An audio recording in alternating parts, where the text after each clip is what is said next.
What is going on, ladies and gentlemen? Welcome to another episode of No Holds Barred Wrestling Podcast. I am your host, as always, Kyle Masters. I am alone in the studio today, going to be doing the Raw review, the last Raw of 2015.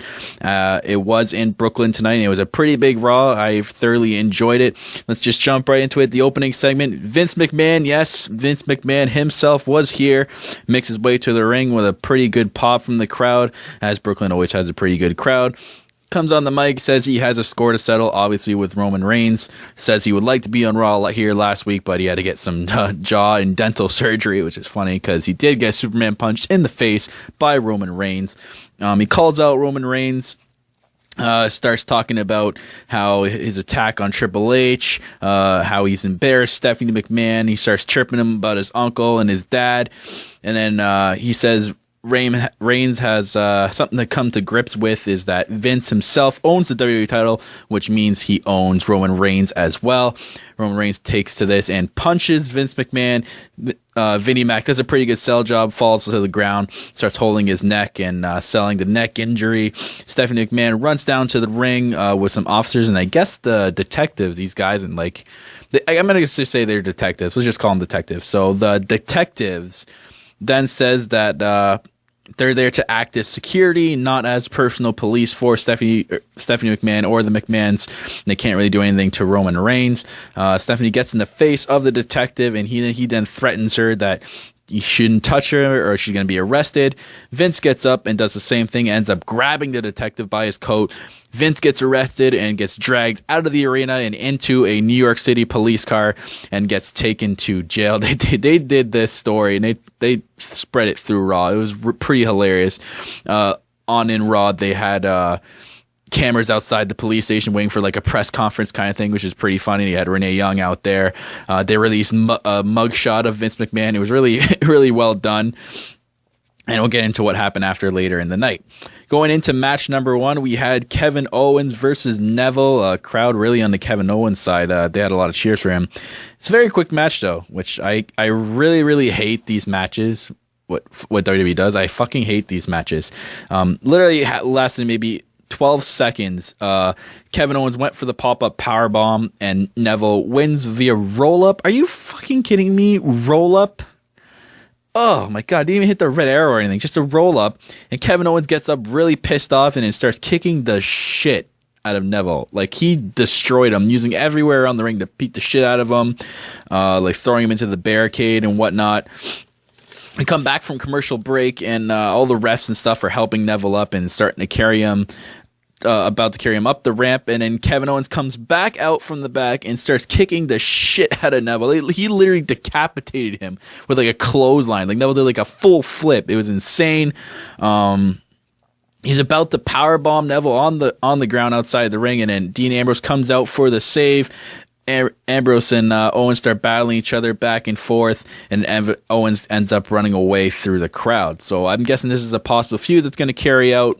Ambrose and Owens, looks like it will be for the IC title, probably at the Royal Rumble or something like that. Maybe Neville will be included as well. We'll have to see. Moving on to match number 2, we had Becky Lynch versus Sasha Banks. Sasha comes out to a huge pop from the New York City crowd as they remember her from the NXT TakeOver Brooklyn match and how well over she was then. But then she badmouths New York and starts boosting Boston. Oh, the heat she got. This is how good Sasha Banks is. Even with this heat, she's this over. Like, it's crazy how good Sasha Banks is. This is why WWE needs to jump on the opportunity with Sasha Banks. I hope they have in the back of their minds that she is one of the future divas of the WWE. Moving into the match, it was a really good match. Really good back and forth matchup. Lasted a really long time, which I love. Looks like the Divas Revolution is back. It looked pretty good for Becky Lynch. I want to say she had a lot of good moves in this match, and she just looks like she's getting better every week. So good for Becky Lynch. It looked like Sasha Banks was going to win off the distraction. She went for the bank statement. Becky reverses the bank statement into the disarmer, and then Sasha reversed that into a roll-up when she grabbed the tights for the win. Pretty good ending to the match. I really liked it, and I really liked how Sasha got the heel way to win the match. So good on for that. I really hope Sasha and Becky have a title shot in the near future. Going into match number 3, we had me and my co-host, Corporate Cappy's boys, The New Day. They come out saying they were going to sing a song for New York again like they did last time, and then they troll the crowd and say no, but they came out to a huge pop. Like, I can't believe how over this tag team is. They must be the most over tag team I've seen in a long time. I can't remember the last over tag team who was as over as The New Day. It's crazy. But anyways, it was Kofi Kingston going one-on-one with Kalisto. It was a decent match. A lot of good moves back and forth. Kalisto ends up winning via Hurricane Rana pin. It was really well done. After the match, Xavier Woods got really pissed off. Looks like he was going to challenge Sin Cara to a match, but it ends up being Big E instead. I mean, I would have loved to see Xavier Woods wrestle, but like, he doesn't even wrestle anymore. He's literally like more of the stable manager of the New Day.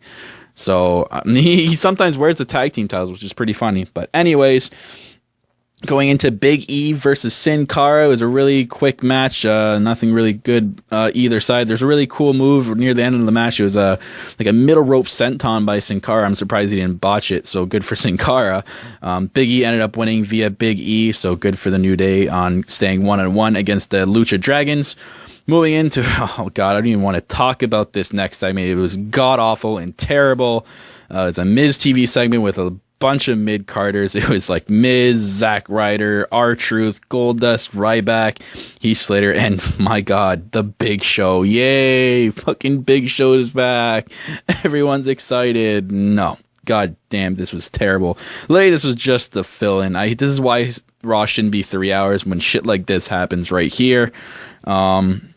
Eventually, everyone starts beating each other up. Big Show clears the ring, and he grabs the mic. Oh God, he grabbed the mic. Yes, guys, he grabbed the mic. He says he's going to win the Royal Rumble, win the W title, and then shove it up the universe's ass. Okay, Big Show, sure, whatever you say. Moving on, we had, oh God, I keep have to talk about this too. Big Show versus Ryback. Oh man, am I excited for this match. Yeah, no. Anyways, these guys eventually had a match. It was a terrible match. It was really, really quick. Big Show ends up just walking out. Yeah, I'm done. I can't talk about this anymore. Moving on, we had the League of Nations members Rusev, Sheamus, and Barrett versus Ambrose and the Usos. It was a half-decent match. Didn't see Barrett at all wrestle a lot in this match either, so I'm still contemplating. I think Barrett's still injured. I think they're just slowly have to include him into this stable because it's so good right now. Sheamus ends up winning via Brogue Kick. After the match, Owens appears out of nowhere again, starts beating the shit out of Ambrose. So again, I think Ambrose and Owens are going to have a pretty good feud. There's a lot of heat between these two right now and a lot of attacks, so good for that feud. Owens ends up power bombing Ambrose through the announce table, which is pretty cool.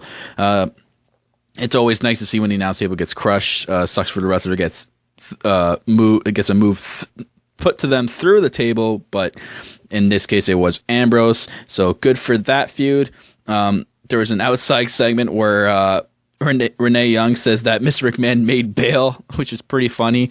So he said that he's on his way to the ring. So we'll have to see what happens later tonight when I talk about it. So going into the main event, we had John Cena versus Alberto Del Rio for the U.S. title. Yes, they're returning John Cena as he did return to the live event, but he's making his official Raw return tonight. He did a pretty good promo before the match, I must say, against Del Rio. This was really well done. I really liked seeing his promo. Looks like he's done a lot of work on it. I think they could have done a better job with the League of Nations. It looked like they didn't even need to be in the background. But anyways, it was pretty good promo from Cena. I like to see that. We need to see more out of that from him, I think, in the future. Del Rio goes on saying he doesn't want to defend his title, but eventually does after Cena antagonizes him a lot. It was a really good match. I really must say this was a really good match. I think both wrestlers are extraordinary amounts of talent. The referee ends up getting knocked out. So that what that means. League of Nations coming in, attacking Cena. The referee ends up waking up and then goes for the count, and then Cena kicks out. Cena eventually looks like he's about to get the win, locking in the STF, and then League of Nations interferes with a DQ. This was crazy because I actually thought John Cena was going to win the U.S. title. I think he could have won the U.S. title in this case. It would have made sense, but it looks like they're going to save that for another day, or they have other plans for John Cena. But anyways, League Nation's coming in and attacking Cena. Usos come out for the save, but fail. They fail miserably as they were beaten up from their earlier match. Reigns ends up coming out too and makes a huge spear on Rusev. Really big spear, really well done. Him and Sheamus end up in the ring alone with each other. Sheamus tries to hit him with the chair, gets Superman punched.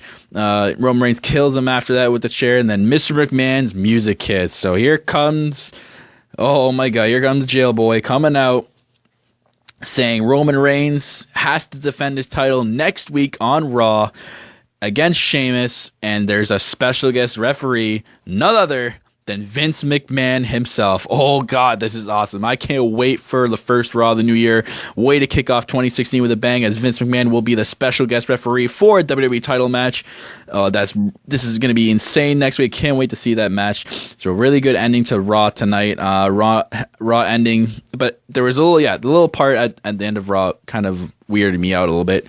How Raw went off the air, Vince McMahon saying Happy New Year again and again and again and again and again and again. Like, he said it way too many times. They could have done a better job. Maybe just him just staring at Roman Reigns, not him saying Happy New Year a million times, but whatever. I was really excited and happy with this Raw tonight. I really am excited for the next Raw, of the first Raw of 2016, as there'll be a WWE title match, so we'll see when that happens.